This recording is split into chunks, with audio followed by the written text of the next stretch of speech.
ने जानबूझ के हमें चार्जशीट किया। सीबीआई ने प्रेशर में आके हम पे इनके कहने पे चार्जशीट लगाई। हमारे पास इनका एक एक रिकॉर्ड है। एक बार हमारी बात प्लीज सुन ली जाए, क्योंकि हम भी बेटियां हैं, 8 साल से इधर उधर भटक रहे हैं। उनके साथ देने के लिए तो बहुत लोग हैं। हम अकेले ही कोर्ट जाते हैं। अगर वो हमें गाली देते हुए भी हमारे बगल से निकल जाती हैं तो उनके पास सिक्योरिटी है, हमारे पास मैडम सिक्योरिटी नहीं है। प्लीज एक बार मेरे केस के जो सारे फैक्ट्स है वो तो लोगों के सामने आने दीजिए।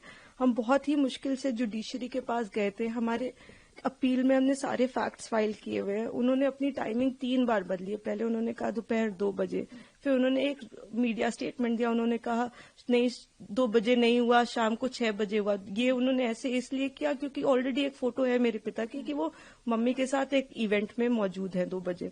फिर फाइनली उन्होंने जब FIR लॉन्च की उसमें समय बदल दिया, 8 से 8:30 कर दिया। रिकॉर्ड पे है कि जो मेरे फादर की लोकेशन है, वो जो अलेज कर रही है जो जगह, उससे 17 किलोमीटर दूर मेरे फादर की लोकेशन है। वो खुद उस वक्त फोन पे बात कर रही हैं जिस वक्त उन्होंने ये टाइमिंग अलेज की है। तो इतने सारे सबूत होने, एम्स की रिपोर्ट है जो बता रही है कि वो 18 साल के ऊपर है और वो खुद को माइनर 15 साल की बच्ची बताती हैं।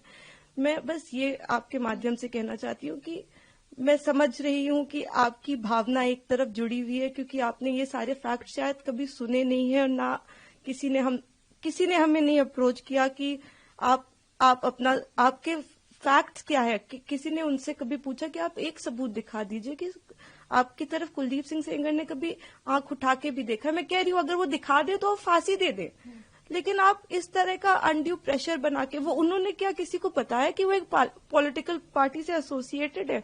2022 में उनकी मां ने विधानसभा का चुनाव लड़ा हुआ है उन्नाव से। ये सब चीजें वो नहीं बताएंगे क्योंकि वो सब चीजें उनके नैरेटिव को सूट नहीं करता। हम भी 2 बेटियां हैं, 8 साल से ड्यू प्रोसेस, मतलब हम कभी धरना देने नहीं बैठे, हम कुछ नहीं किया, हम ड्यू प्रोसेस पे विश्वास रखते और आज भी हमें पूरा विश्वास है कि अंत में, क्योंकि हमारा केस इतना स्ट्रांग है, अंत में हमारी जीत होगी। लेकिन 8 साल हो गए। मैं आपसे हाथ जोड़ के विनती करती हूँ कि प्लीज एक बार मेरिट्स पे हमारा केस सुन लिया जाए। हम कोई दरिंदे नहीं है, हम भी नॉर्मल परिवार हैं और वो हमें कुछ भी पावरफुल बोल ले या कुछ भी कह ले, असल बात तो यही है ना कि 8 साल से इतने सबूत होने के बावजूद वो जेल में बंद है क्योंकि एक बार आपने ऐसा झूठा इल्जाम उन पे लगा दिया। इस केस में इन्होंने स्टेटमेंट्स तो अपने बहुत सारे बदले ही हैं, जो कि आप अगर मुझसे कहेंगे तो मैं आपको डिटेल में प्रोवाइड कर दूंगी। इन्होंने समय 3 बार बदला है। पहले इन्होंने कहा कि दोपहर को 2 बजे कुलदीप सिंह सेंगर ने मेरे साथ रेप किया। उसके बाद इन्होंने कहा नहीं दोपहर के 2 नहीं बज रहे थे, शाम के 6 बज रहे थे। फिर इन्होंने चेंज किया, कहा नहीं ये नहीं हो रहा था, शाम के 8:30 बज रहे थे। जब सीबीआई ने मेरे फादर की लोकेशन निकाली तो उनकी लोकेशन 17 किलोमीटर दूर उनके उन्नाव ऑफिस की पाई गई। सीबीआई ने दूसरे केस में जानबूझ के हमें चार्जशीट किया और उसके बाद जब दूसरे केस में चार्जशीट लगाई तो हमें पता लगा कि हमने जब वो CDR देखे तो हमें पता लगा कि ये तो उस वक्त पे फोन पे बात कर रही थी। तो सीबीआई ने भी जानबूझ के, आई डोंट नो किस प्रेशर में आके, सारे इंस्टीट्यूशंस, लेकिन सीबीआई ने प्रेशर में आके हम पे इनके कहने पे चार्जशीट लगाई। मैं देखिए किसी पे इल्जाम नहीं लगा रही, मैं बस ये कह रही हूँ कि अभी भी ये सारे तथ्य हमारी अपील में मौजूद है। हमारे पास इनका एक एक रिकॉर्ड है। एक बार हमारी बात प्लीज सुन ली जाए, क्योंकि हम भी बेटियां हैं, 8 साल से इधर उधर भटक रहे हैं। उनके साथ देने के लिए तो बहुत लोग हैं।